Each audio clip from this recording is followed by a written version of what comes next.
À présent, la question. Comment les 2 derniers rhinocéros femelles sur Terre peuvent-elles sauver leur espèce de l'extinction? A. En se clonant. B. En s'accouplant à d'autres animaux. C. En évoluant. D. Elles ne le peuvent pas. Oui, c'est cette réponse qui semble la plus logique. Mais c'est beaucoup plus compliqué qu'il n'y paraît. En avril 2013, plusieurs hommes masqués ont dévalisé le Musée national d'Irlande. Ils ont attaqué les gardes et se sont enfuis avec le butin, pas avec des œuvres d'art ou des bijoux, mais avec 4 têtes de rhinocéros. Plus précisément, leurs cornes. Qu'est-ce que c'est que ce casse bizarre? Pourquoi quelqu'un irait voler des cornes alors qu'il y a des choses plus précieuses dans ce musée? Oh, vous ne savez pas combien elles valent. Pour le comprendre, rendons-nous sur le continent africain. Les rhinocéros blancs du Nord, Najin et Fatou, sont 2 femelles qui autrefois avaient de nombreux frères et sœurs vivant dans plusieurs pays d'Afrique orientale et centrale. Mais après les vagues de braconnage de 1970 et 2003, il n'en reste plus que 2. Oui, littéralement plus que 2. Il n'y a plus de rhinocéros blancs du Nord sur la planète. Pas étonnant que les dernières de leur espèce soient désormais mieux protégées qu'un chef d'État. Non vraiment, il y a des gardes armés qui protègent les rhinocéros 24 heures sur 24 et 7 jours sur 7, prêts à repousser les attaques à tout moment. Il ne leur manque plus qu'un véhicule blindé avec un soutien aérien. Attendez un instant. Okay, team, follow my command. Affirmative. Je ne sais pas si les rhinocéros femelles comprennent qu'elles sont les dernières de leur espèce sur Terre, mais on dirait qu'elles se sont habituées aux gardes. Moi franchement, je me sentirais pas très à l'aise avec des gens armés aussi près. D'un côté, on dirait que parfois c'est la seule chance de sauver les espèces menacées. Pour lutter contre le braconnage en Afrique du Sud, il existe même une sorte d'escouade d'intervention rapide. Elle comporte des vétérans avec de vraies compétences de combat qui font tout leur possible pour aider les animaux. Et je vous déconseille vivement de vous frotter à eux.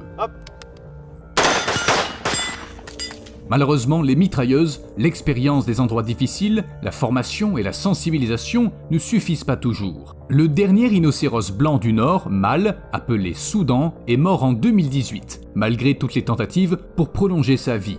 Il est mort de vieillesse, et il n'y a tout simplement pas de remède à ça. Soudan avait 45 ans.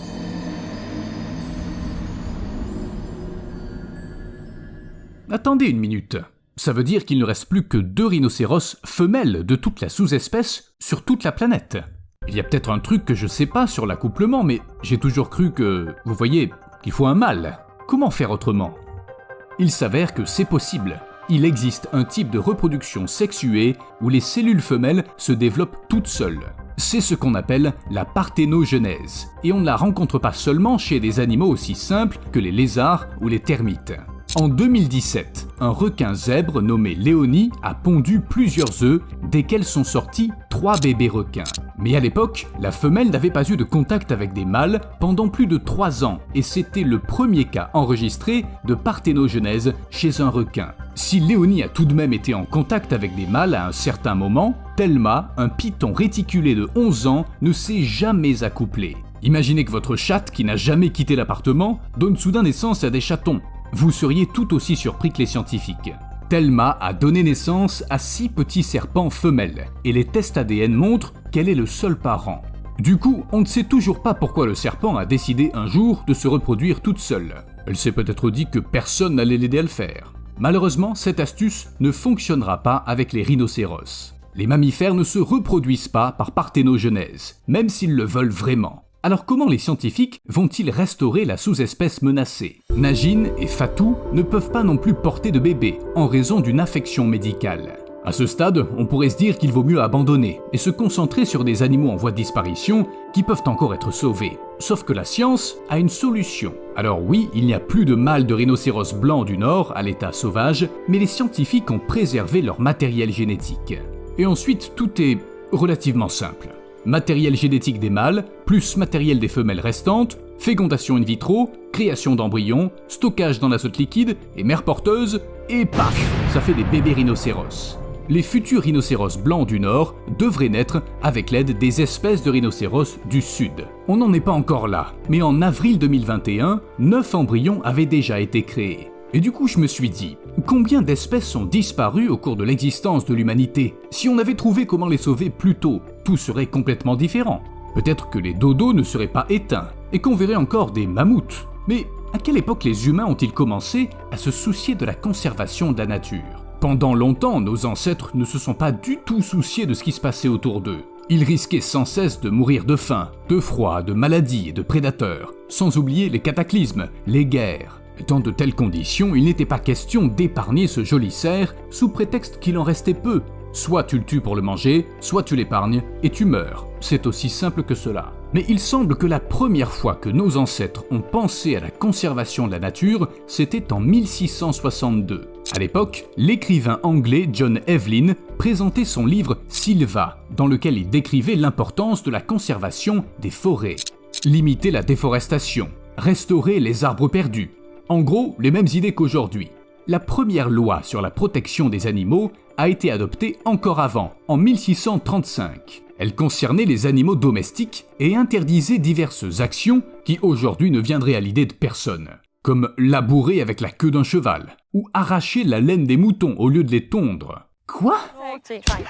Enfin, pour l'humanité, c'était déjà un grand pas en avant. C'est bien dommage qu'on ait commencé à préserver les espèces en voie de disparition que quand il était déjà trop tard. Comme la science est aujourd'hui beaucoup plus cool qu'au XVIIe siècle par exemple, on pourrait peut-être y faire quelque chose. Peut-être qu'on peut faire revivre des espèces qui ont déjà disparu. En théorie, c'est possible. En 2003, des scientifiques ont même réussi à faire revivre pendant 10 minutes le bouquetin ibérique qui avait disparu 3 ans plus tôt. Le petit est mort peu après sa naissance d'une anomalie pulmonaire. Mais cela ne veut pas dire que toutes les expériences se termineront ainsi. Le clonage est devenu beaucoup moins risqué aujourd'hui, et il pourrait même être possible de ramener à la vie, je ne sais pas, les mammouths, ou les ancêtres poilus des rhinocéros d'aujourd'hui. Il suffit de restaurer leur vieil ADN. Ça doit être un jeu d'enfant, je suis sûr. Mais même si les scientifiques y parvenaient, le vieil animal ne se sentirait pas très à l'aise dans le monde moderne. L'extinction des rhinocéros laineux a probablement été causée par le changement climatique, et aujourd'hui on peut difficilement dire que le climat leur conviendrait. Et même si les rhinocéros laineux parvenaient à s'adapter, ils deviendraient probablement la cible des braconniers. Vous pensez que personne n'osera prendre la corne d'un animal unique si vous le mettez dans une zone interdite ? Si seulement. Des braconniers ont pénétré un jour dans le zoo de Thoiry en région parisienne pour couper la corne d'un rhinocéros et la sécurité n'a pas réussi à les arrêter. L'animal a été tué. Tout ça pour de l'argent. Vous vous souvenez du cambriolage du musée irlandais dont j'ai parlé au début ? Ces 4 têtes de rhinocéros valent 500 000 € au marché noir. Les prix atteignent parfois jusqu'à 50 000 € le kilo, ce qui représente une somme gigantesque. À titre de comparaison, l'ivoire coûte environ 1800 € le kilo. Il est utilisé pour fabriquer des talismans, des figurines et autres objets décoratifs. Mais les cornes de rhinocéros, c'est une autre histoire. Dans certains pays, la corne de rhinocéros est considérée comme un symbole de statut social et un remède à toutes les maladies. Bien sûr, la corne d'un rhinocéros sauvage est censée être plus efficace, et les clients se fichent pas mal que les animaux en meurent. Les cornes sont-elles vraiment si utiles que ça ? Eh bien oui, pour les rhinocéros. C'est pour ça qu'elles poussent sur leur tête. Mais il existe encore un moyen de sauver ces animaux, l'ablation des cornes sous anesthésie. C'est toujours une décision difficile à prendre. On ne peut peut-être pas dire que ce soit humain, mais pour l'instant, c'est le seul moyen de protéger les animaux contre les braconniers. C'est aussi assez rassurant de savoir que les scientifiques savent exactement comment retirer la corne sans conséquence, pour que les rhinocéros puissent vivre encore de nombreuses années. Une rencontre avec les chasseurs de cornes signerait pour l'animal une mort certaine. Et maintenant je vais dire un truc un peu bizarre, mais parfois les rhinocéros sont mieux sans cornes. C'est pas mon opinion, juste des chiffres. La moitié des rhinocéros noirs mâles et environ un tiers des femelles sont tués lorsqu'ils se battent entre eux. Et pas parce qu'ils y vont trop fort. C'est difficile à comprendre, mais certains animaux meurent littéralement à cause de leurs propres cornes. En plus, les rhinocéros ne sont pas la première espèce à en souffrir. Il y a 7700 ans, le mégalocéros, aussi appelé élan irlandais, a disparu de la surface de la Terre. Ces animaux ressemblaient à des cerfs, mais avec des bois géants, je ne plaisante pas. D'énormes bois mesurant 3,65 m et pesant 40 kg. L'élan lui-même mesurait 2 mètres. Il pouvait donc supporter ce poids colossal. Du moins pendant un certain temps, jusqu'à ce que l'évolution intervienne. De plus en plus de forêts sont apparues sur Terre, et il était tout simplement impossible d'y pénétrer avec des bois aussi larges. Du coup, si vous vous êtes toujours demandé comment les élans de Tranduil pouvaient se déplacer dans la forêt noire sans se coincer dans les branches, De toute évidence, ça devait être vraiment difficile. C'est peut-être pour ça que Legolas préférait les chevaux. Tous les élans avaient déjà disparu quand la guerre de l'anneau a commencé. Mais comment savoir si on doit sauver les espèces menacées ? Eh bien, certains scientifiques pensent qu'on ferait mieux de s'occuper de nos oignons.